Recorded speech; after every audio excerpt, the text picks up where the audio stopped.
G'day mate, 40 here. So Elliot Blatt in my last stream was encouraged me to stop self-flagellating. So I looked up self-flagellation online and all the results were for like whipping yourself. So then I put in emotional self-flagellation. And then about the first thing that came up was a link about self-verification theory. And essentially it says that we feel better when we get other people to see us the way that we view ourselves. So why have I been at ease over the course of my life with so many abusive bosses, like abusive girlfriends? Because they gave me the feedback, they saw me the same way that I view myself. So when I was talking to a friend about the way my boss would operate, he said, I wouldn't last, a minute in that sort of situation. I would just walk out. So I noticed with my friends with good, solid self-esteem that they would never put up with the kind of abuse that I've typically put up with. So why have I had this lifetime of putting up with abuse that I guess I developed, quite a negative self-image when I was a child. So I think this is really interesting. 70% of people supposedly have a positive view of themselves, and then about 30% of the population has a negative view of itself. So I would suspect that the 70% are the largely normal people, and the 30% are the addicts. All right, so as a member of 5 different 12-step programs, I can certainly identify with the addicts. So it provides us with a sense of coherence and comfort when we can get other people to see us the way we view ourselves. Now, for 70% of people, that's a good thing, that's positive. But for a third of us, right, that's bad, because we essentially seek out people to verify our negative view of ourselves. So this theory posits that people prefer to be seen as themselves, the same way they see themselves, even if their self-views are negative. So people act according to the preference for evaluations that verify their self-views. So they work to ensure that their experiences confirm and reinforce their self-views. This is why it's so hard to change, because we have these deeply held beliefs about ourselves, and we seek out experiences and we seek out people who will verify our own views of ourselves. So people who see themselves as likable seek out and embrace others who view them as likable. Those who see themselves as dislikable seek out and embrace others who evaluate them negatively. So self-verification theory is based on the premise that we have a very powerful desire to confirm and thus stabilize our firmly held self-views, because this provides coherence. Like, we understand how the world works if we can get experiences and feedback that verifies our own perspectives on ourselves, because that way it's like, oh, I'm not lying, I'm not living in delusion, at least I'm seeing myself accurately, even if it's negative. So I probably had most of my life seeing myself negatively, and thus I would seek out often people who would confirm that point of view. So people are motivated to maintain their own view of themselves, because this provides them with comfort and the feeling that they are in reality, that they're seeing themselves accurately. So our self-views organize our efforts to maximize coherence. We want coherence. We want to believe that we make sense, the world makes sense, that our interactions make sense. And so we tend to attribute, all sorts of meaning and purpose and coherence and planning and connection to events where there is no such qualities. All right, the world is incredibly wild, chaotic, and dangerous, but most of us would go nuts if we accepted the reality of the world. So we tell ourselves stories to try to comfort ourselves. So apparently self-verification theory developed after World War II. And I love this. I mean, this is great. I'm so excited about this because it seems so true. Our own views of ourselves are incredibly powerful, and we seek out people, we seek out experiences, we seek out situations, and we seek out groups, and we seek out jobs, and we seek out social activities, and we seek out parties that reinforce our own view of ourselves. So you'll see certain people with a negative view of themselves, they seek out failure again and again and again. So we try to bring into social reality harmony with our own internal view of ourselves. We tend to have long-standing beliefs about ourselves, that, hey, I'm a good speaker, or I'm a good singer, or I'm a good worker, or I'm a good friend. And then we try to seek out situations and people who will verify our own self-views.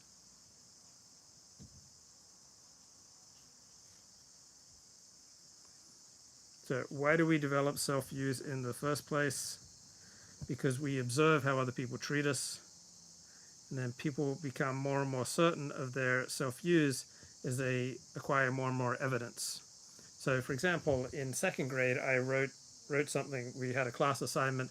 We were sitting on a bridge looking at these logs in a stream, and I wrote a few sentences about looking at these logs in the stream, and my words had such an impact on people that I immediately got the sense that I have writing abilities. So then I'd seek out more and more situations where I could display my writing abilities, because it felt really good, and I came to see myself as a writer. And so if you see yourself as an athlete or as a good worker or an entrepreneur, you'll seek out situations where you can get that self-perception validated. So once we get a little bit of evidence, we usually tend to develop firmly held self-views, and this enables us to make predictions about our life, our world, our place in the world, and these self-views and these predictions guide our behavior. They make sense of continuity, place, and coherence. So stable self-views serve a pragmatic function. They stabilize our social relations, and they also serve an epistemic function. Epistemology refers to how do we know what we know, right? So our self-views affirm our sense that things are as they should be. The world is just how it should be. So our self-views are the foundation of our knowledge of the world, right? You're not going to trust your knowledge of the world if you can't trust your views of yourself. So people strive for self-verification, and when we can't verify our own views of ourselves, it causes us to question our own ability to discern reality. So by mid-childhood, so by about age 7, children display a preference for evaluations that confirm and stabilize their self-view, whether their self-view is positive or negative. So 70% of people have a positive self-view, and 30% of people, the addicts, have a negative self-view. So when adults praise children with low self-esteem, it can often backfire because it lowers these children's self-worth in the view of setbacks. It causes them to question if they're seeing themselves accurately. So a stable self-view is usually essential to our functioning, and those who don't have a stable self-view tend to be seriously impaired. So Oliver Sacks, the neurologist, he wrote about a man, patient William Thompson, who was a chronic alcoholic and suffered from tremendous memory loss, so profound that he forgot who he was. And he desperately attempted to recover his previous identity. So he sometimes developed hypotheses about who he was, and then he'd test these hypotheses on those who happen to be present. I think all of us do this to some extent. We develop hypotheses about who we are, and then we test them out on people. So he was doomed to enact these tests repeatedly for the remainder of his life. So if you don't have a stable self-view, you are wrecked. But if you have a negative self-view, you're in deep trouble as well. So because he didn't have a strong sense of self, because this guy had a sense of self that kept disappearing, he did not know how to act towards other people. So his inability to obtain self-verification then deprived him of a capacity to have meaningful interactions with others, right? You can't have meaningful interactions with others unless you're at ease with knowing who you are. So that's why we can't help but develop strategies to elicit support for our own views of ourselves. So you'll notice that some people are very needy, and pretty much everyone, either subtly or obviously, is trying to elicit from you and from life verification that they see themselves accurately. So People conduct self-verifying opportunity structures, so they seek out social environments that satisfy their needs. So they seek and enter into relationships in which they are going to experience confirmation of their own self-view. So if you hate yourself, you'll seek out relationships where you are hated, right? So abused women, right, they're seeking out relationships where they're treated badly because their self-view is that they deserve to be beaten. You have a view that you deserve to be beaten, you're going to seek out this kind of relationships. And a lot of women who get into abusive relationships, it's not just one, they get into more and more and more. I've been in a string of abusive employer relationships, not in the last few years, but prior to that, because those abusive employer relationships would replay the most intense emotional experiences of my childhood. So people will tend to leave relationships where they don't receive self-verification, right? We seek out friends who feed back to us our view of ourselves, whether it's positive or negative. So then we use a second self-verification strategy, the systemic communication of our own self-view to others. So we let people know, hey, I'm a good writer, I'm a good worker, I'm a good singer, I'm a good athlete, I'm a good lover, right? I'm Jewish, so people display identity cues. They may wear a yarmulke, they may wear a cross. People display identity cues, highly visible signs and symbols of who they are. So physical appearances are an important type of identity cue. So the clothes we wear advertise numerous self-views, including one's political leanings, income level, religious convictions, and so on. Then we also communicate our identities through our actions.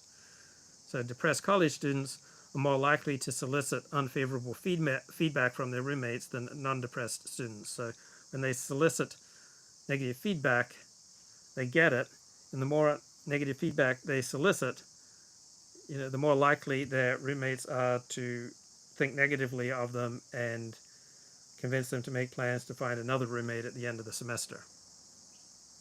Now, what happens if people's efforts to obtain self-verification evaluations fail? Well, people usually still cling to their self-view, and they will then employ another strategy of self-verification, that is seeing non-existent evidence. So I'm often surprised, how does someone see themselves, so inaccurately? And people aren't getting the self-verification that they want from others, and so they persist in their own views, and they start seeing non-existent evidence. All right? It's like people who are so desperate for meaning, they believe in crazy conspiracy theories or religions or cults or superstitions. Right? So people with this positive self-view spend longer examining evaluations that they expect to be positive. People with negative self-views spend longer scrutinizing evaluations that they expect to be negative. People who see themselves positively more likely to remember praise. People who see themselves negatively are more likely to remember criticism. Moon Man, what's up, bro? I haven't talked to you for ages. Coming at you live from Tenham Sands, Australia right now. I just learned about self-verification theory. I think it's amazing because you'll see people who hate themselves and they may encounter some good luck or some good things their way, but they will find ways to sabotage it. Then other people who have a positive self-view, no matter the difficulties they face, they plow through them and keep going. So people tend to interpret information in ways that reinforce their self-views. So people with low self-esteem perceive their partner's feelings toward them as being more negative than they actually are. People with positive self-esteem tend to regard their partner's feelings toward them as more positive than they really are. So attentional encoding, retrieval, and interpretation processes stabilize our self-views. They allow us to see ourselves and the world as offering far more confirmation of our own views than actually exists. So people can't live without meaning and a sense of coherence, and so they invent meaning and they read meaning into the world where it's not really there. So we essentially create channels for information processing that reinforces our self-view. So people with positive self-views prefer to interact with those who evaluate them positively.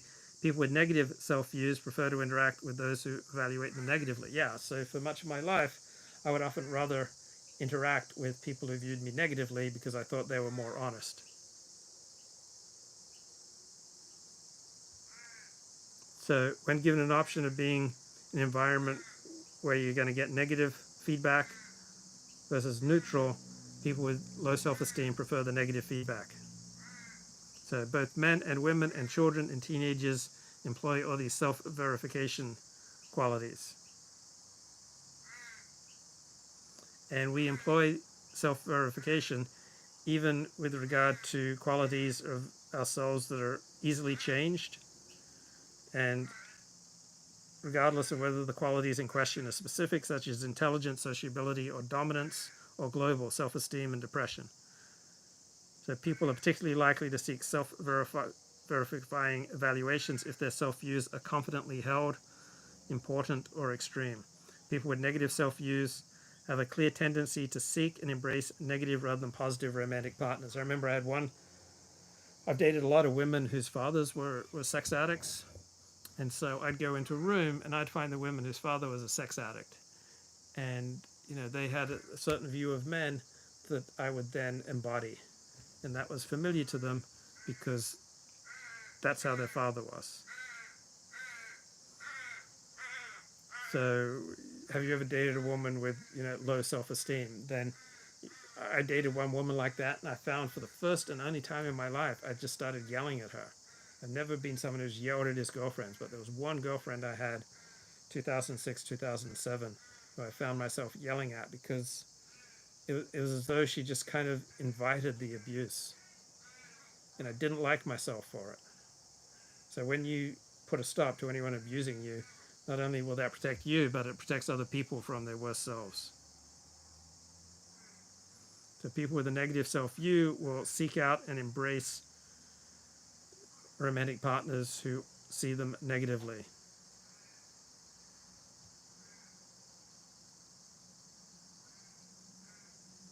People with a positive self-view react to positive evaluations from their spouses. People with negative self-views display the opposite reaction. The more favorable their spouses were, the less committed they were. So if you have a positive self-view and your spouse is positive towards you, that makes you more committed to the relationship. If you have a negative self-view and your spouse is a positive view of you, then that will make you less committed to the relationship because you're not getting the coherence and the feedback and the self-verification that you yearn for. So self-verification theory predicts a variety of outcomes at the individual, interpersonal, and social level. So approximately 70% of people have positive self-views. So self-verification brings stability to people's lives. It renders their experiences more coherent, orderly, and comprehensible. Success in acquiring self-verifying evaluations brings with it important psychological benefits. To the extent that people get self-verification, their relationships tend to be more predictable and manageable. So that helps them to not only achieve their relationship goals, such as raising children and coordinating careers, it's also psychologically comforting and reduces anxiety. So when you're not getting your self-verification, your anxiety goes up and your sense that the world is a chaotic and dangerous place goes up. For people with negative self-views, the fruits of self-verification strivings are sometimes adaptive and sometimes not. So when a negative self-view accurately reflects immutable personal limitations, so seeking verification of your negative self-view can be adaptive because it satisfies your need for coherence and makes you feel understood, right? We all want to be understood. But when negative self-views are not grounded in reality, that leads us to find people who will, be really mean to us. That makes us seek out unhealthy relationships to validate our negative self-views. So people with inappropriately negative self-views are more receptive to social support that validates their negative feelings. They're less receptive to social support that could rescue them. So we're talking, abused women here would be a classic example. And groups benefit from self-verification striving. So if you're Jewish and people regard Jews as smart, then you're going to naturally incline to thinking, yeah, I'm smart, my group is smart. Or if people regard your group as criminally inclined or violent, then that makes it easier for you to act in a way that you get that self-verification. Hey, I'm trying to do a live stream here. Come on, these bloody birds. I'm trying to share, great wisdom with you about self-verification theory, and these birds just won't shut up. These birds start going at about 3:30 a.m., all right? Because they don't have daylight savings time here in Australia. So, can you try to keep it down? Man, trying to provide the high-quality social science here. Okay, self-verification theory. I find this absolutely fascinating. So self-verification, particularly useful for small groups composed of people from diverse backgrounds, right? This is how we can work with diversity.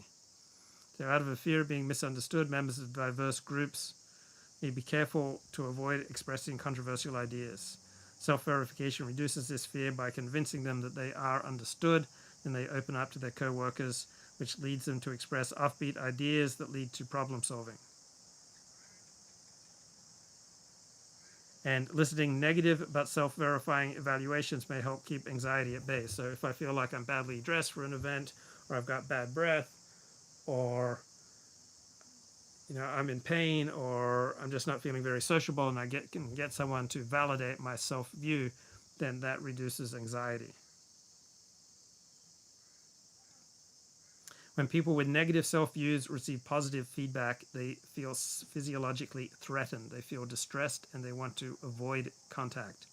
When they receive negative feedback, and they have a negative self-view, they are galvanized because it confirms their understanding of how the world works. It produces a feeling of coherence and harmony. And then the opposite patterns emerge for people with positive views. So self-verification processes are adaptive for larger groups and for larger society. Now, generally speaking, self-verification is good for people, right? It produces feelings of coherence, it reduces anxiety, improves group functioning.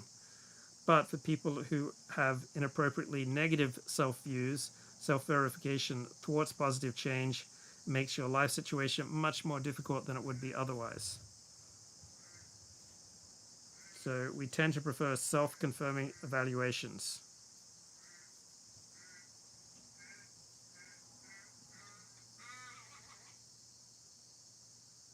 So people who see themselves as disorganized or see themselves as unintelligent prefer evidence that other people will perceive them as such. So I want you to see me as smart, right?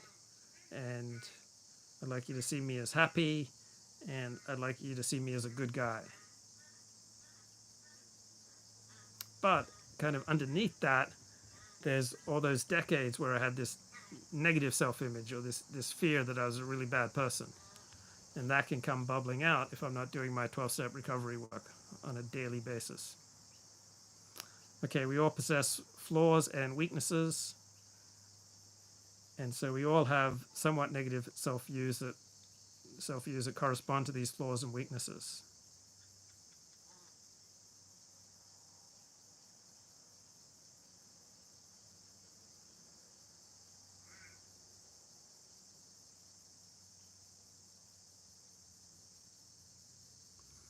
So people who lack some abilities, such as those who are tone deaf or colorblind, they will have numerous reasons for bringing others to recognize their shortcomings. So often you'll notice people want you to verify and recognize their shortcomings. Self-verification strivings can have really bad consequences when people have inappropriately negative self-views, such as I am worthless, or I am fat, I am unintelligent, I am inarticulate. Right? People with those views will then seek out that kind of negative feedback. And such people then gravitate towards harsh and abusive partners. Then people who seek therapy for their psychological distress in such relationships, they will return home to a self-verifying partner who will very likely undo the progress that the person made in the therapist's office. And the workplace may offer little solace for feelings of worthlessness, and people with low self-esteem may make them ambivalent about receiving fair treatment, ambivalence that may undercut their propensity to insist that they get what they deserve from their employers. People with negative self-views, when they receive positive information, it may produce debilitation because it means that the world does not cohere.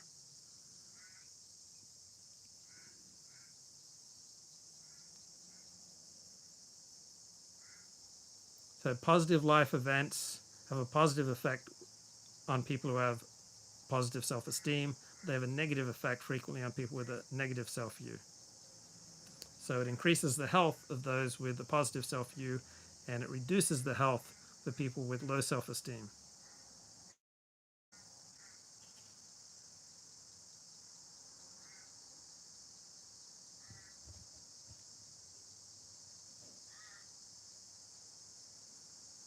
So the strongest rival theory to self-verification theory is self-enhancement theory, which holds that we do everything we can to enhance our lives.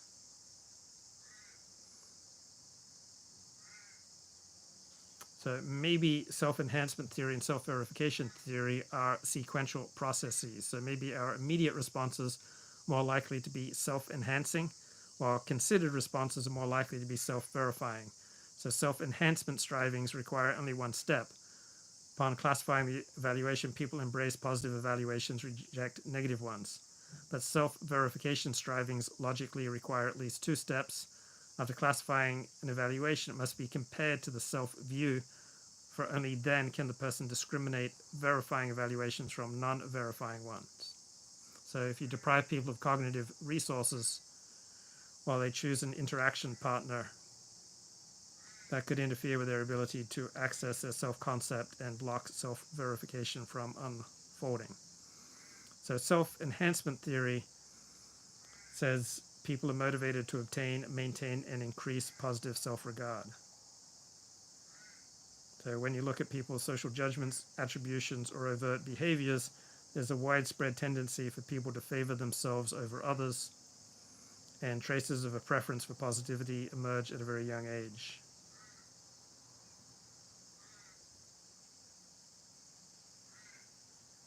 So research on self-verification. You've got one approach that focuses on trade-offs between self-verification and other motives such as positivity, particularly in close relationships. So how do people create and sustain idiosyncratic social worlds that don't cohere with the worlds that they have created outside the relationship? So we often live in many different little worlds. We have one life with our romantic partner, one life at work, one life with one friend, one life with one social group. So how do people compartmentalize their identities and navigate between social worlds in which they have negotiated completely distinct identities? So I have one identity in Orthodox Jewish life, and that's as an Orthodox Jew. Then I have other identities in other worlds. So how does self-verification unfold in a world that is not only outside of a given relationship, but outside a given lifetime? So how do we want to be perceived after we die? Most people want to be remembered as they were.